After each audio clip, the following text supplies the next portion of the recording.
ನಮಸ್ಕಾರ ಕನ್ನಡ. ಇವತ್ತು ಪುನಃ ಎಲ್ಲಿಗೆ ಪಿಕ್ಚರ್ ಹಾಕ್ಯಾರೆ ಭಾನುವಾರ. ಅಲ್ಲಿಗೆ ಕಡಿಮೆ ಅಂದ್ರೂ ಒಂದು 7-8 ದಿನ ಆಯ್ತಾ ಮಚ್ಚ. ಇವತ್ತು ನೋಡ್ರಿ ಜೊತೆ ನಮ್ ಡೌ ಬೇರೆ ಬಂದ್ಬಿಟ್ಟು ಅವನೇ ಕೇರಳಕ್ಕೆ ಹೋಗ್ಬಿಟ್ಟು 9 ದಿನ ಬರೀ ಕರ್ವಾಡ್ ಸಾರು, ಮೀನ್ ಸಾರು, ಊಟನೇ ಸೆಟ್ ಆಗಿಲ್ಲ. 9 ದಿನ ಇನ್ನೂ ಒಂದು ಕಾಲ ಕದ್ಬಿಟ್ಟು ಬಂದ ಸೀದಾ ಹಂಗೆ ಗಾಡಿ ಸಮೇತ ಚಿಕ್ಕಬಳ್ಳಾಪುರ ಕ್ಯಾಚ್ ಮಾಡ್ಕೊಂಡು ಹೋಗ್ತಾ ಇರೋದು. ಈಗ ಇಲ್ಲಿ ಸುತ್ತಾಡ್ತಾ ಇದ್ವಿ. ಇವತ್ತು ಯಾಕೋ ಅಂಬರೀಷ್ ಅಣ್ಣಂದು ಆಮೇಲೆ ಅಪ್ಪು ಸರ್ದು ರಾಜಣ್ಣಂದು ಸ್ಮಾರಕಕ್ಕೆ ಹೋಗ್ಬಿಟ್ಟು ಬರೋಣ ಅನ್ನಿಸ್ತು. ನೋಡ್ರಿ ಅಂಬರೀಷ್ ಅಣ್ಣ ಅದು ಸ್ಟ್ಯಾಚು, ಇದು ಅಂಬರೀಷ್ ಅಣ್ಣಂದು ಸ್ಟ್ಯಾಚು ಸ್ಮಾರಕ ಬಂದ್ಬಿಟ್ಟು ಅಲ್ಲಿದೆ. ಹೋಗವ ಬನ್ನಿ. ಇವಾಗ ಡೈಲಿ ಸುತ್ತಾಡ್ತಾ ಇದ್ದು, ಇವತ್ತು ಯಾಕೋ ಒಳಗಡೆ ಬರೋಣ ಅನ್ನಿಸ್ತು. ಅಂಬರೀಷ್ ಅಣ್ಣನ ಸಖತ್ತಾಗಿ ಮಾಡೋರಲ್ಲ ಮಚ್ಚ.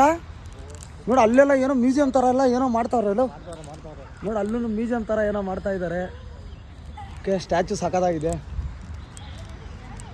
ಇದು ಬಂದು ಅಂಬರೀಷ್ ಅಣ್ಣ ಅವ್ರದ್ದು ಸ್ಮಾರಕ. ಮತ್ತೆ ನೋಡಿದ್ದೆ ನೀನು? ಹಾಂ, ನೋಡಿದ್ದೆ ನಾನು. ಇದೇ ಫಸ್ಟ್ ಟೈಮ್ ಬಂದಿದ್ದು. ಎಲ್ಲ ರೆಡಿ ಆದಮೇಲೆ ಇಷ್ಟು ಜಲ್ದಿ ರೆಡಿ ಮಾಡಿಬಿಟ್ರು ಗುರು. ನಮ್ಮ ವಿಷ್ಣು ಅಪ್ಪಾಜಿದೆ ಒಂದು ಸ್ವಲ್ಪ ಲೇಟ್ ಮಾಡಿಬಿಟ್ರು. ಇಲ್ಲೇ ಎಲ್ಲರೂ ಪಕ್ಕದಲ್ಲಿ ಇದ್ದಿರು ಚೆನ್ನಾಗಿದ್ದೀರದಲ್ವಾ. ಇದು ಸ್ಟ್ಯಾಚು, ಇಲ್ಲಿ ಸ್ಮಾರಕ ಇರೋದು. ತುಂಬ ಚೆನ್ನಾಗಿ ಮಾಡಿದ್ದಾರೆ, ಮಸ್ತಾಗೈತೆ. ಬಂದರೆ ಒಂದು ಸರಿ ಬಂದ್ಬಿಟ್ಟು ಹೋಗಿ ಕೂತ್ಕೊಳ್ಳೋಕ್ಕೆ ನಿಂತ್ಕೊಳ್ಳೋಕ್ಕೆ ಎಲ್ಲದಕ್ಕೂ ಜಾಗ ಮಾಡೋರೆ. ಅಲ್ಲೇನೋ ಮ್ಯೂಸಿಯಂ ಏನೋ ಮಾಡ್ತಾ ಇರಂಗೆ ಅವರೇ.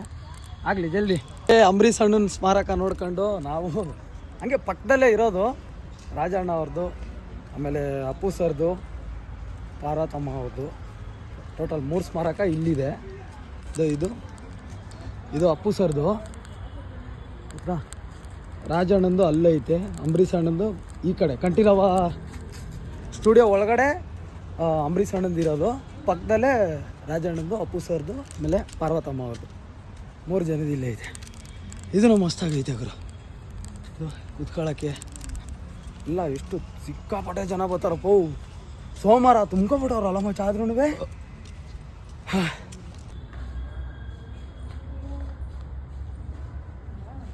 ಅಲ್ಲಿ ಅಣ್ಣ ಅವ್ರದ್ದು, ಇಲ್ಲಿ ಪಾರ್ವತಮ್ಮ ಅವ್ರದ್ದು, ಅಲ್ಲಿ ಆ ಕಡೆ ಅಪ್ಪು ಸರ್ದು. ಇಲ್ಲಿ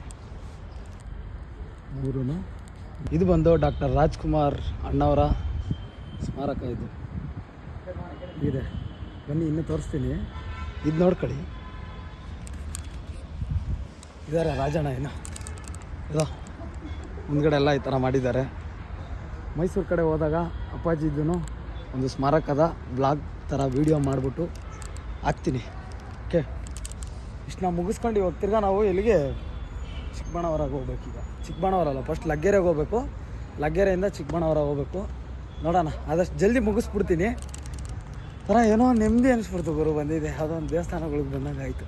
ಹಲೋ ಮಚ್ಚ, ಅಪ್ಪು ಸರ್ದು ಮುಂದ್ಗಡೆ ಹೋದಾಗಂತೂ ಬಿಡಿ ಬರೋ ಒನ್ಲ. ನೋಡ್ರಿ ಇದು ಸ್ಟ್ಯಾಚ್ಯೂನು ಚೆನ್ನಾಗಿದೆ ಅಲ್ವಾ. ನೋಡ್ರಿ ಇದು ಎಂಟ್ರೆನ್ಸು. ಸಮಯ ಬೆಳಗ್ಗೆ 9ರಿಂದ ಸಾಯಂಕಾಲ 6 ಗಂಟೆ.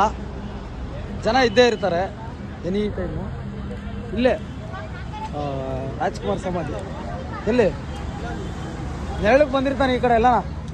ಓಕೆ, ಇಲ್ಲೇ ಅಪ್ಪ ಇರೋದು. ಹೋಗ್ಬಿಟ್ಟು ಬಂದ್ವಿ. ಇವಾಗ ಲಗ್ಗೆರೆಗೆ ಹೋಗ್ಬೇಕು.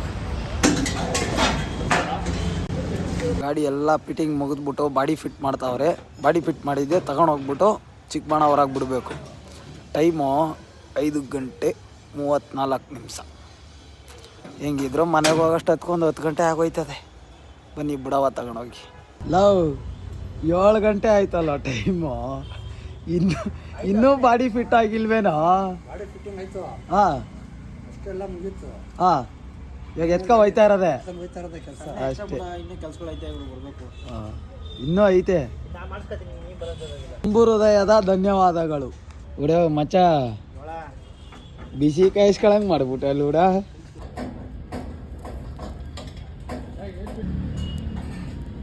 ಒಂದು 2-3 ದಿನ ಬರ್ತೀನಿ ಪುನಃ. ಓಕೆ ಭಯ.